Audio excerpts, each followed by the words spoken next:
अपनी बात कहने जा रहा हूं। माननीय राज्यपाल महोदय ने गत 2 मार्च को इस सदन में सरकार की उपलब्धियों, नीतियों तथा भावी कार्यक्रमों के बारे में बड़ा ही सारगर्भित और मार्गदर्शक अभिभाषण दिया था। इसके लिए सबसे पहले मैं राज्यपाल महोदय का समूचे सदन की ओर से हार्दिक आभार प्रकट करता हूं। अध्यक्ष महोदय, इस अभिभाषण में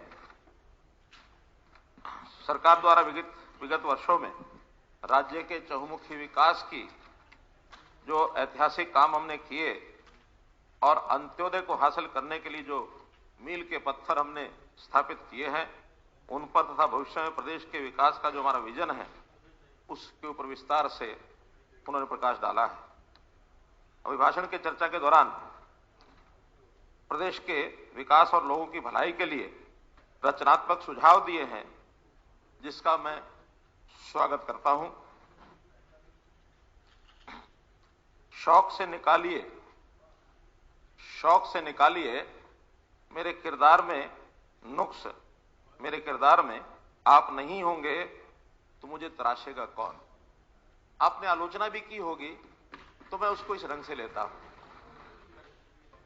नहीं, मैं आपको पहले से इस बात के लिए आपकी आलोचना का स्वागत करता हूं कि अगर आप आलोचना नहीं करेंगे तो आखिर हमको भी तो कोई ना कोई तराशने वाला चाहिए। तो हम अपने आप को आपके आलोचना के माध्यम से, माननीय अध्यक्ष जी के मार्गदर्शन से और राज्यपाल जी की भी जो उपलब्धियां उन्होंने बताई हैं, उस अनुसार आखिर तो विपक्ष की जो अपनी भूमिका होती है आपने निभाई है।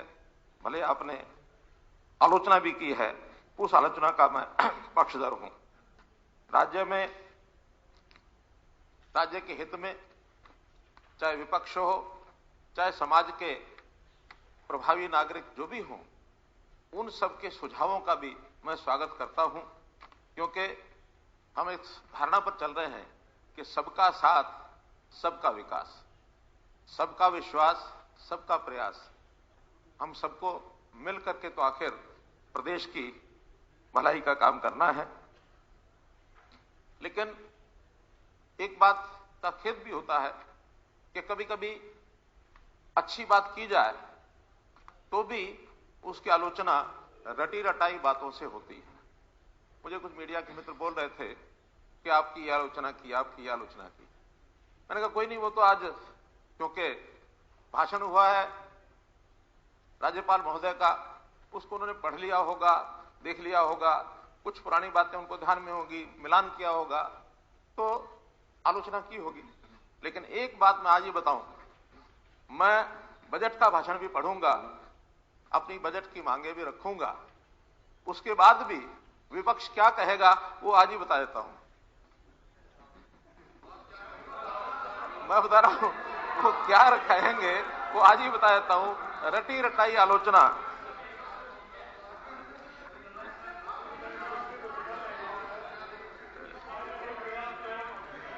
आप कितनी ही आलोचना कर लें, इतनी ही आलोचना कर लें, जो उड़ने का शौक रखते हैं वो गिरने का खौफ नहीं करते। हमने जो उड़ने की धार अपनी तेज की हुई है, जिस गति से हम उड़ेंगे, निश्चित उड़ेंगे, हमें कोई गिरने का कोई खौफ नहीं है। इस नाते से मैं तो लोगों का कल्याण, महिलाओं का सशक्तिकरण, किसान हित की बात, युवाओं का उज्जवल भविष्य, इन सब चीजों पर अडिग हैं और ऐसा करने के लिए अपनी कार्यप्रणाली में हम निरंतर सुधार भी कर रहे हैं। जो कार्यप्रणाली हमने अपनाई है उसमें जो रोड़े अटकाए जाते हैं, इसके पीछे ये मंशा ये थी कि लोग अपने काम के लिए आपके आगे पीछे घूमते रहें और उनके काम के लिए आप उन पर एहसान चढ़ाते रहें। इस कार्य पद्धति को हमने समाप्त कर दिया है। अब तो सरकार का काम इस ढंग से हम ढाल रहे हैं कि लोगों को हमारे आगे पीछे न घूमना पड़े, बल्कि ऐसी व्यवस्था कि सरकारी योजनाएं, व्यवस्थाएं सब लोगों के घर में पहुंचे। इसके लिए तकनीक का इस्तेमाल, इसके लिए नियम कानून बदलने की भी बात ये स्वयं करेंगे, क्योंकि लोक कल्याण की बात, लोक हित की बात ये हम करते रहेंगे। लेकिन एक परेशानी ये लगातार हमारे विपक्षी भाइयों को ये लगी रहती है। मैं अभी तो बातें नहीं शुरू नहीं की, अभी बातें नहीं शुरू की। भाषा में मैं तर्जुमा कर दूं आपकी बात का। आप ये कहो, मैं कह रहा हूं इस प्रकार का खाता खुल ही नहीं सकता। बैठिए। बीच में नहीं सियाग साहब, नहीं बीच में नहीं, आप बैठिए आप नरवाड़ी बात रह जाए तो बाद में कर लेना अलग से। नहीं, बाद में बात कर लेना, बीच में नहीं। आप जवाब दे रहे नहीं, बीच में इजाजत नहीं आपको। आप बैठिए सियाग साहब।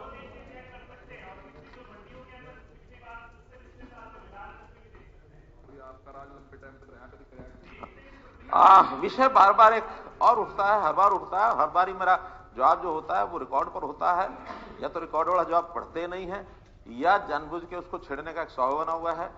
बेरोजगारी में सीएमआई की रिपोर्ट, और मैं सीएमआई के बारे में कितनी बार कह चुका हूं, वही बात आज भी कहूंगा।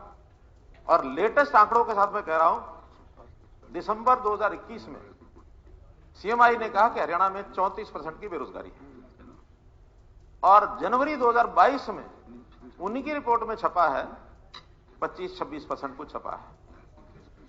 मैं तो उसको नजदीक आया तो बैठने ही ना दो उसको।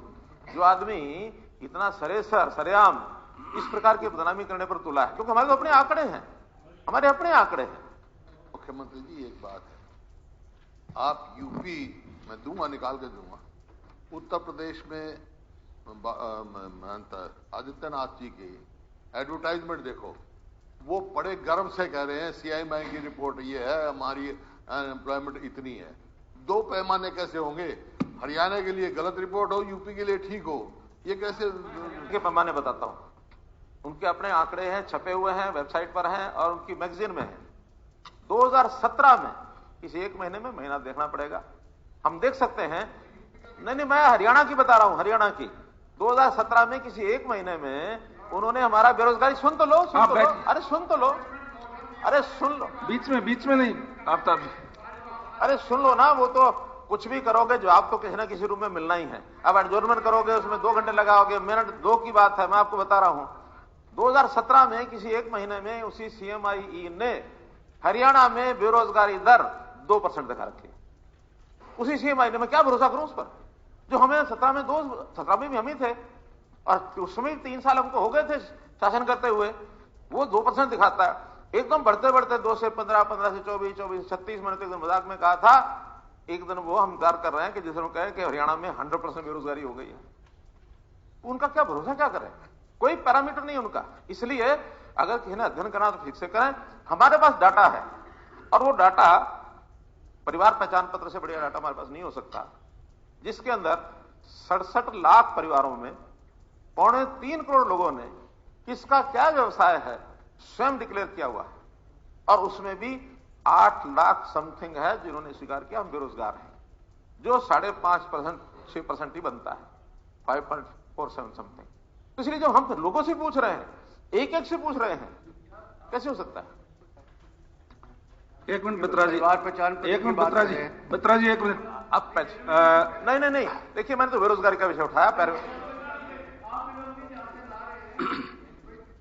वो मैं बताऊंगा, परिवार पहचान पत्र का विषय आएगा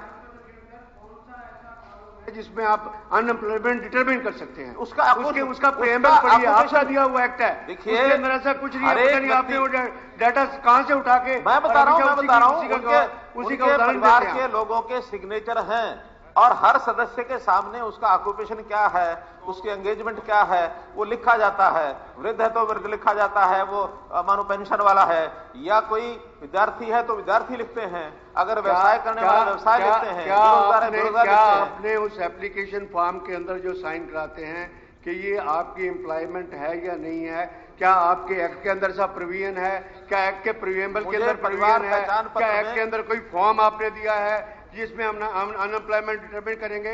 उसका प्रेम्बल पढ़ लेंगे। मैं भी जब आपको एक्ट पढ़ने की बजट आएगा ना, आपको प्रेम्बल भी पढ़ के दिखा देंगे कि आपका प्रेम्बल क्या है। आप सम्मानीय वकील हैं, आप इस सदन के बहुत पुराने सदस्य हैं, पता होना चाहिए कि एक्ट में तो केवल एक एक्ट की परिभाषा लिखी जाती है जिसके अंदर क्या क्या करेंगे, कैसे करेंगे, उसके रूल्स क्या होंगे, उसकी पॉलिसी क्या होगी। आप हमेशा आप भी बनाते हैं, हम भी बनाते हैं। ये हर फार्म एक्ट में नहीं छापा जाता कि उसके अंदर एक्ट में फार्म छापेंगे, ये फार्म होगा। फार्म तो हर 4 महीने बाद बदलना पड़ सकता है, कौन सी नई जानकारी लेनी है वो बदला जा सकता है। इसलिए ये बात ऐसा नहीं कि एक्ट में कहां लिखा है। आपको अगर उसका अध्ययन करना है तो एक बार जरा एडीसी ऑफिस में किसी से बुला करके कि आप कैसे कैसे उसको भरवाते हैं, आप ले आइए। डिबेट नहीं बत्रा जी, एक मिनट आप। हाँ, वो भी मैं बताता हूं। मैं वही एक मिनट माननीय मुख्यमंत्री जी, माननीय मुख्यमंत्री जी, मैं बताता हूं। वो मेरे पास आ गया लिखित। HREX, ये कोई पोर्टल है? HREX भाई पोर्टल तो आखिर कोई होगा तो सरकारी होगा, कोई प्राइवेट वाले थोड़े। CMI से हम नहीं लेंगे, हम CMI से प्राइवेट पोर्टल से नहीं लेंगे कुछ भी। हम तो सरकार का पोर्टल है, जिसको देखना देख लो। ये HREX पोर्टल में आज भी 8,87,000 बेरोजगार उन्होंने अपने आप को पंजीकृत कराया है, आज भी। इसलिए इन चीजों को बहुत हवा देने का अर्थ नहीं है। आखिर ये जिनको पता है कि हमको रोजगार कब मिल रहा है, कैसे मिल रहा है, हर साल मैंने कहा, मंच पर कहा है, यानी इस पर पटल पर कहा है कि हर साल लगभग 4 लाख लोगों की नई आबादी के हिसाब से बढ़ती है। 4-4.25 लाख में आधे लगभग वो अपने रोजगार अपने आप कर लेते हैं, जिनको दुकान है, फैक्ट्री है, या जो भी उसका पारिवारिक व्यवसाय है। बाकी आधे लगभग 2 लाख ऐसे हैं जिनको हर साल व्यवसाय की तलाश है। उस व्यवसाय की तलाश में ये 3-4 साल का डाटा, 5 साल का ये रहना ही रहना है। माननीय मुख्यमंत्री जी, हाँ। माननीय सदस्यगण, आज सदन में श्री सुभाष कत्याल पूर्व मंत्री विशिष्ट दीर्घा में उपस्थित है। यह सदन उनका स्वागत करता है।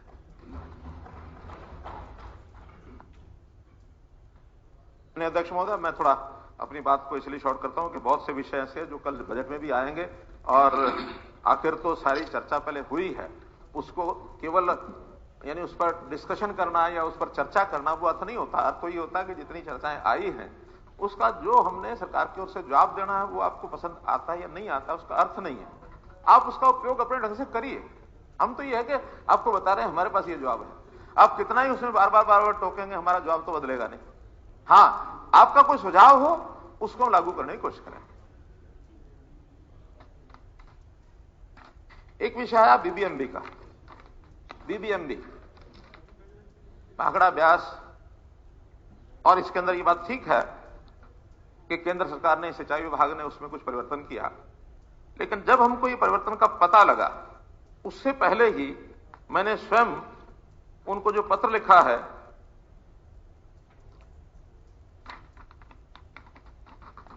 नवंबर 2020 को केंद्रीय बिजली नवीनीकरण ऊर्जा राज्य मंत्री आर.के. सिंह को मैंने पत्र लिखकर के अनुरोध किया कि बीबीएमबी में चेयरमैन का जो पद है वो हरियाणा से नियमित सदस्य होने तक उसके पद पर कार्यभार अध्यक्ष बीबीएमबी को दे दिया जाए। अध्यक्ष को के अभी बने नहीं थे, तो जब बनेंगे कम से कम सदस्य हमारे। माननीय प्रधानमंत्री जी को भी आग्रह किया मैंने कि केंद्रीय विद्युत मंत्रालय को निर्देश दिया जाए कि बीबीएमबी के सदस्य की नियुक्ति पहली परंपरा के अनुसार हरियाणा राज्य से सदस्य सिंचाई और पंजाब से सदस्य विद्युत की तर्ज पर ही जारी रखा जाए। माननीय प्रधानमंत्री जी ने भी इस मामले में आश्वासन जरूर दिया, लेकिन बाद में यह घटनाक्रम इस प्रकार से बना और 19 अप्रैल 2021 को दोबारा से मैंने पत्र लिखा। इसके जवाब में 4 मई 2021 को पत्र के माध्यम से सूचित किया गया कि इस मामले में उचित कार्रवाई की जा रही है। अब ये उचित कार्रवाई क्या कर रहे हैं, डिपार्टमेंट के लोग कैसे कर रहे हैं, लेकिन अंत में जब इसके ऊपर जब निर्णय हो गया है, इसके बाद हमने फिर एक पत्र लिखा है और मैंने इस बार होम मिनिस्टर को लिखा है, ये ठीक नहीं किया गया है, इसमें हमारी भी आपत्ति है और इवन पंजाब की भी आपत्ति है। तो पंजाब हरियाणा दोनों की आपत्ति है। हमने यहां तक कहा कि आपको अगर एक आध सदस्य, क्योंकि इसमें राजस्थान का और हिमाचल का थोड़ा सा रोल ऐसा था कि वो अपने प्रदेशों से सदस्य चाहते थे। हिमाचल से चूंकि सामान्यतया चेयरमैन बनता था, वो फिर भी ज्यादा नहीं, लेकिन राजस्थान के लोगों का बहुत आग्रह था। हमने यहां तक भी वर्बल सहमति दी थी कि आपको लगता है कि राजस्थान का इसमें कोई हित अगर कहीं उनका मानो उसको उनको असुविधा होती है, उनके हित की ध्यान नहीं रखने वाला कोई, आप 2 की बजाय 3 सदस्य बना दीजिए। अगर 1 सदस्य राजस्थान का भी बनाएंगे हमें आपत्ति नहीं है, क्योंकि इसमें स्टेक होल्डर राजस्थान, हरियाणा, पंजाब, हिमाचल, थोड़ा हिस्सा दिल्ली को जाता है, लगभग यही प्रदेश है। तो इन प्रदेशों को मिलकर के इसका मैनेजमेंट संभालना चाहिए। इस पर हम सजग हैं और इस पर मैं स्वयं जब मिलने वाला हूं तो मैं प्रधानमंत्री जी से भी बात करूंगा। ये भी कहा था कि सारी ऑल पार्टी मीटिंग बुलाओ आप और दिल्ली मिलते हैं। ये बड़ा ऐसा विषय है जो हरियाणा के हित का विषय है। ये जो है बीबीएमबी, ये हरियाणा रीऑर्गेनाइजेशन एक्ट, जब ये पंजाब रीऑर्गेनाइजेशन एक्ट हुआ उसके अंतर्गत बना है, कोई सेंटर की नहीं है। ये सारी उसकी तनख्वाह हम देते हैं। उससे पहले राजस्थान की बात जो थी वो बायलैटरल एग्रीमेंट से चलता था, तो इसमें कोई वो नहीं है। ये तो जब बनाई रीऑर्गेनाइजेशन एक्ट के अंदर है बीबीएमबी का। हाँ, इसमें एक बात है, क्यों समस्या आ रही है जो मैं समझता हूं। समस्या ये है, जब ये बीबीएमबी बना तो इसकी सुपरविजन केंद्र की तरफ से जो महकमा था वो इरिगेशन पावर एक था, और बाद में वो स्प्लिट हो गया, एक पावर डिपार्टमेंट हो गया, दूसरा वाटर रिसोर्सेज हो गया। तो ये जाना तो चाहिए था वाटर रिसोर्सेज के, क्योंकि बेसिकली जो डैम बनाने के वो था वो नहीं वो इरिगेशन के लिए था। पावर तो बाई प्रोडक्ट है, पावर तो इसकी बाई प्रोडक्ट है, लेकिन वो बना था इरिगेशन के लिए, तो जाना चाहिए। तो आप इस बात का सवाल उठाओ, हम जाके इस बात को कह सकते हैं कि ये इरिगेशन को दो और हमारा मेंबर इरिगेशन का रहना चाहिए, राजस्थान का भी रहे। ये इससे नहीं सवाल क्यों रहे उनका तो अपनी स्थिति है। पावर का मेंबर पंजाब का रहे और इरिगेशन का मेंबर हरियाणा का रहे। पीछे तो कई दिन खाली रहा है। ये पिछले सेशन में मैंने उठाया था, पिछले में कि भाई हमारा मेंबर ही नहीं है, भेजा ही नहीं हरियाणा ने, वो मेंबर खाली रहा। तो आपने कह दिया चेयरमैन देखे, पहले चेयरमैन भी जो है इन पार्टिसिपेटिंग स्टेट्स का नहीं होता था, बाहर का होता था। अब चेयरमैन भी हिमाचल का लगा दिया था। तो ये जो बात है, बेसिक जिस बात पे है, वो इस बात को उसी पे स्टिक करना चाहिए। स्ट्रांगली हमारे को स्टैंड लेना चाहिए। मैं इस बात से सहमत हूं कि हम इसको स्ट्रांगली एक प्रकार से अपना पक्ष रखेंगे और जैसी व्यवस्था पहले थी उसी व्यवस्था पर अडिग रहने के लिए, और मैं जरूर अपने जो सांसद महोदय हैं उनको भी मैं कहूंगा कि इसको चाहे लोकसभा का इशू बनाए, लेकिन इस विषय को उठाएं। वाहन पॉलिसी, ये हालांकि मैं थोड़ा उसके ऊपर पहले विषय रख चुका हूं कि जो एनजीटी ने जो स्टैंड लिया है, उस एनजीटी के स्टैंड में ही ये विषय आया कि एनसीआर एरिया में 10 साल के पेट्रोल के डीजल के वाहन और 15 साल के पेट्रोल के वाहन, इससे ज्यादा के वो एनसीआर में नहीं चलने दें। हमने वर्बली भी कहा है और लिख करके भी भेजा है कि इसको इस सख्ती से आप लागू न करें। लेकिन फिर भी मैं एक विश्वास दिला रहा हूं कि ट्रैक्टर्स के लिए पहले भी हमने छूट ली थी, अब और एक जल्दी हम अगले सेशन में एक एक्ट लाएंगे कि जिसमें 2025 तक की छूट हम लेने के लिए उनको आग्रह भी करेंगे। उसका एक्ट ट्रैक्टर का 2000 यानी अभी लाएंगे, 2025 तक की छूट ये हम लेने की उनसे आग्रह करेंगे। इस विषय पर भी हम करेंगे।